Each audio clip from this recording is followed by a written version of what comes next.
Hello and welcome. In this video, we're going to take a closer look at the cleaning performance of the new Dyson, or rather the so-called Dyson spot+scrub AI. I say so-called because this robot is no longer produced directly by Dyson itself, but by the ODM manufacturer PICEA. PICEA has previously manufactured the Roomba 705 combo for iRobot, among other devices. I'll be testing the robot on hard floors, as well as on various types of carpets, to see whether it can live up to the cleaning performance legacy of the Dyson 360 Vis Nav. I'd say, let's get started.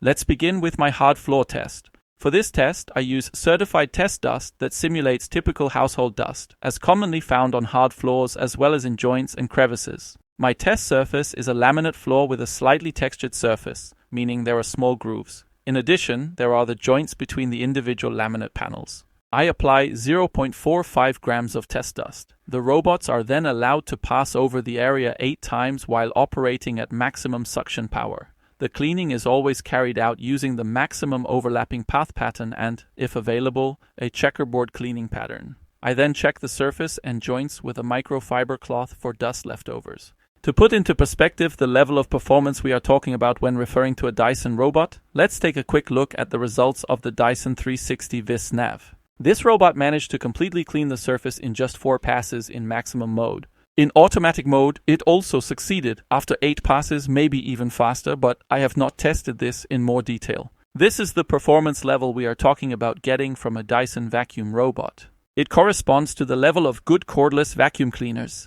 High-quality cordless vacuums can clean this surface completely in 2 to 4 passes. That is the benchmark Dyson comes from. And so far, no other robot vacuum I have tested so far in this manner has reached this level in this test. All already tested robots fail miserably when it comes to vacuuming performance. To be fair, I have some other older powerful vacuum-only models on my to-do list for this specific test.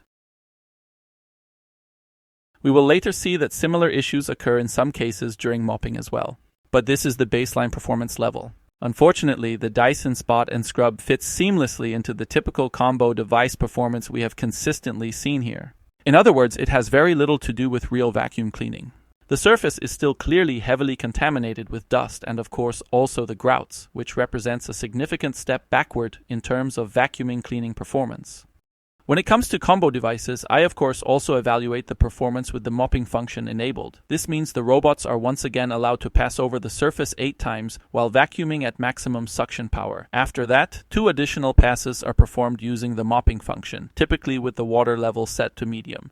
After a drying phase of 10 minutes, I then inspect the surface and the joints again. My expectation at this point is that the area should also be completely dust-free, just as we previously observed with the Dyson Vis Nav and with cordless vacuum cleaners.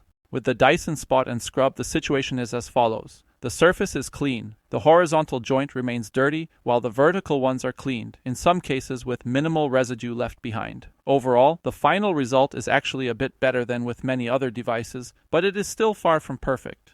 However, there are 2 devices that performed even better in this scenario. The iRobot Roomba 205 combo, which features a very simple mopping system, and the spot+scrub, essentially identical iRobot Roomba 705 combo. What do these devices do differently? They use or are able to use a Y pattern for mopping, and this is what makes the decisive difference. I also examined the Roomba 705 combo without the Y pattern enabled, already during my earlier test of this device. In that case, the joints remain dirty as well. This clearly shows that the mopping pattern has a measurable impact. Overall, the hard floor cleaning performance shown here is rather disappointing. The robot does achieve visually slightly better dust pickup results than some other models. Robots with rotating mop pads often perform significantly worse in the crevice test, but especially when compared to the Dyson 360 Vis Nav or the iRobot Roomba 705 combo using the Y cleaning pattern, which, just to mention it again, is based on the same platform. It is just not good enough. The result is not convincing, as the mopping performance in particular could be noticeably improved with relatively simple measures. As we have also seen, a mopping function is actually not necessary at all for this type of dirt.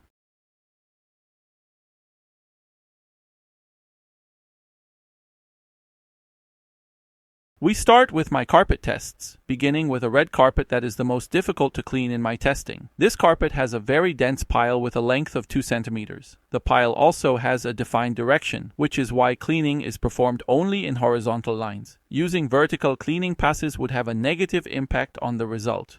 The robot completed a total of 14 cleaning passes at the maximum suction level possible, with the most overlapping cleaning pattern choosable if possible. The 14 cleaning passes can be seen in the top right of the image. In the center you can see the first pass, during which the robot cleans 10 grams of applied certified test dust. This dust is slightly worked into the carpet fibers. The certified test dust is also used in standardized testing procedures and simulates household dust. After 14 passes, the robot picked up 18% of the test dust, which corresponds to 1.8 grams out of 10 grams total. Next is the dark blue carpet. This carpet is also soiled with 10 grams of test dust in the same way as mentioned before. It has a very soft pile with a length of 2 centimeters. Cleaning in a checkerboard pattern would be advantageous on this carpet.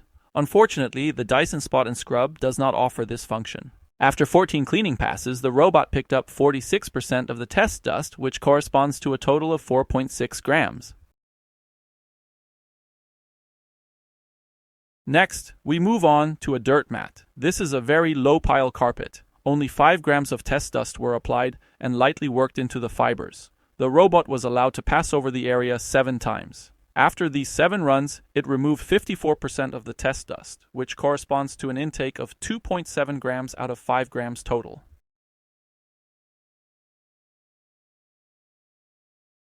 Finally, we have a spot contamination. In this case, 10 grams of bird sand were applied. This simulates the kind of dirt that children might bring home from kindergarten. The robot was again allowed to pass over the carpet 7 times. After 7 cleaning passes, it removed 84% of the 10 grams of the sand, which corresponds to an intake of 8.4 grams. I will now compare the results, starting with the typically media-hyped manufacturers, namely dreame-mova and roborock, using the models I have already tested. After that, I will compare the results with my current top 7 list for each carpet. Finally, in the case of the Dyson spot+scrub, I will additionally compare it with the iRobot Roomba Max 705 combo. Both devices are based on the PICEA R2 platform. Let's now look at the results in comparison with Dreame and Mova. Here we can see that with 54% on the dust test on the dirt mat, the performance is roughly on par with the Mova devices. The Z60 performs slightly worse in this scenario. The Dreame models, however, perform noticeably better, especially the X40 equipped with the tri-cut brush. On the dark blue carpet, the situation is as follows. With 46%, the result is sufficient to keep up with the Mova devices. Nevertheless, the Dreame models, particularly the X40, once again clean significantly better, and overall, 46% is not a particularly good result here either. Moving on to the red carpet, the extracted 18% of test dust is clearly poor. While the Mova devices perform even worse, the Dreame models also fail to deliver strong results, reaching a maximum of just 39%. Even so, they still perform noticeably better compared to the Dyson spot+scrub, especially the X40 with its rubber brush, which achieves those 39%. Finally, we come to the dirt mat with sand contamination. The 84% achieved here is not enough to outperform any of the Mova or Dreame devices tested so far. As mentioned at the beginning, at least 90% should be reached in this test to be considered a somehow good result. Anything below that threshold must be regarded as rather weak. Compared to roborock, the following picture emerges. Within roborock's own lineup, only the Q10 and the S7 deliver reasonably solid overall results. The remaining models fall somewhat behind. The well-known 46% of the spot+scrub on the dark blue carpet is enough to outperform the Saros Z70, while all other roborock devices perform noticeably better in this test.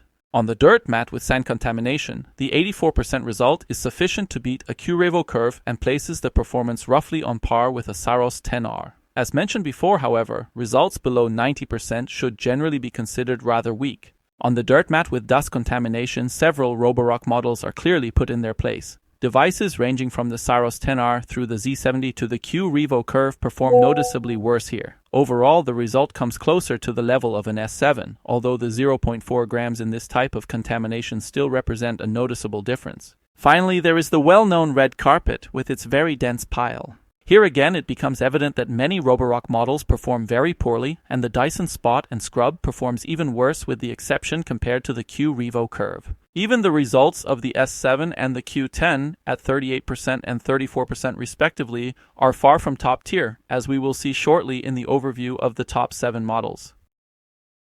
Some of you may be wondering why I did not start this comparison directly with the Dyson 360 VisNav. The reason lies in the top 7 rankings, where the Dyson 360 VisNav appears consistently. Including it from the beginning would only have led to repetition. So let's simply take a look at the results now.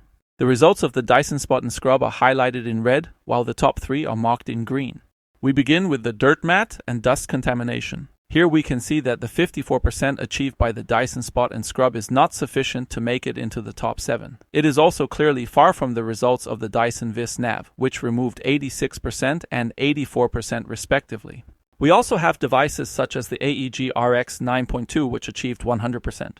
Overall, the top 7 list includes several devices that perform significantly better than the Dyson Spot and Scrub. Next, we move on to sand contamination. As already mentioned, the 84% achieved here is again not enough to enter the top 7.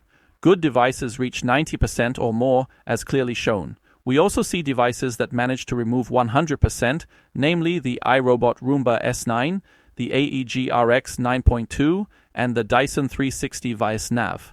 We then continue with the dark blue carpet. As expected, the 46% result is again insufficient to reach the top 7. Here too, we see devices that are capable of removing 100%, including the AEG RX 9.2 and the Dyson VisNav.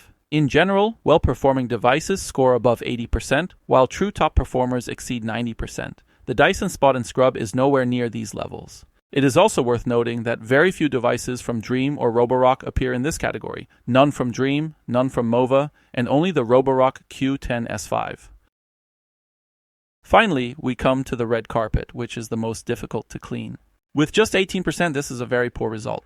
The top 7 start at 39%. There are also devices that perform exceptionally well here, such as the AEG RX 9.2, the Dyson VisNav, and the Electrolux Trilobite. The latter also appears in the top 7 of the other lists and once again demonstrates what was already possible nearly 25 years ago. The mid-range devices typically score around 40%, and as mentioned, the Dyson Spot and Scrub falls well short even of this level. Finally, let's take a look at the direct comparison between the Dyson Spot and Scrub and the iRobot Roomba 705 combo. Both are based on the PICEA R2 platform, which makes it particularly interesting to see how design differences can influence performance. What we can observe is that the Dyson Spot and Scrub performs better on all carpets. There are several reasons for this, including the different main brush designs that perform differently with the given suction motor and airflow path that, in my opinion, is a major design flaw on the iRobot 705 combo, explaining this difference in cleaning performance. However, this is something I still need to test further, so I will dedicate a separate video to it. In that video, we will also take a closer look at whether and how the results of the Roomba 705 combo can potentially be improved.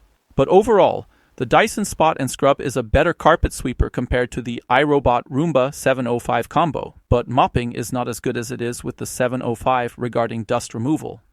Let's first move on to the conclusion regarding the cleaning performance. After that, I'll share a few additional impressions of the robot as well as some remarks from my side. When it comes to cleaning performance, it can be stated quite clearly. What is being delivered here is very disappointing. The cleaning performance is very far away from what Dyson used to offer. A Dyson 360 VisNav is essentially a very good cordless vacuum cleaner that drove around and actually cleaned the areas it worked on thoroughly. You can also find a detailed review of it on my channel. I tested it very extensively back then. A Dyson 360i and a Dyson 360 Hurist also perform significantly better in this regard. There will be a separate video covering these models. I originally planned to include them in this video, but it would have made it far too long. We also saw that even on hard floors, the results are not convincing. On carpets, depending on the surface, the robot sometimes performs on the level of certain competitors, but that level is generally very weak. Even in the generally underperforming combo segment, there are devices that do a noticeably better job. When it comes to mopping, the picture is somewhat different.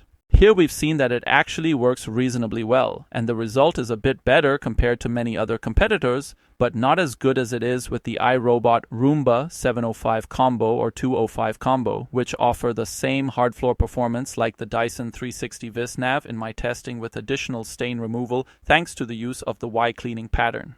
That makes my conclusion on the cleaning performance very clear: disappointing. And that is the point from which we can now move on to a few additional aspects of the robot. Now let's continue, focusing once again specifically on suction performance and filtration. First of all, there is no Dyson motor installed in this robot.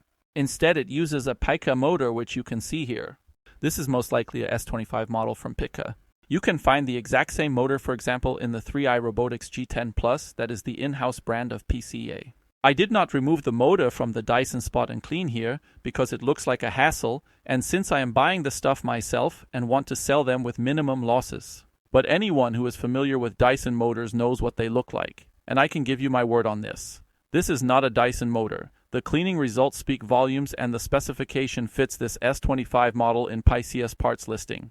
I will fully disassemble the robot at some point in the future if I get one for less money. That brings us directly to the next topic, filtration. Here we can see the robot's final muffler. This is a simple foam cover whose sole purpose is to make the robot a bit quieter. This is something you see on many other robots as well. As you can clearly see, dust accumulates there. That is a clear indication that the filtration inside the device itself does not work particularly well, letting dust inside the suction motor and back into the environment.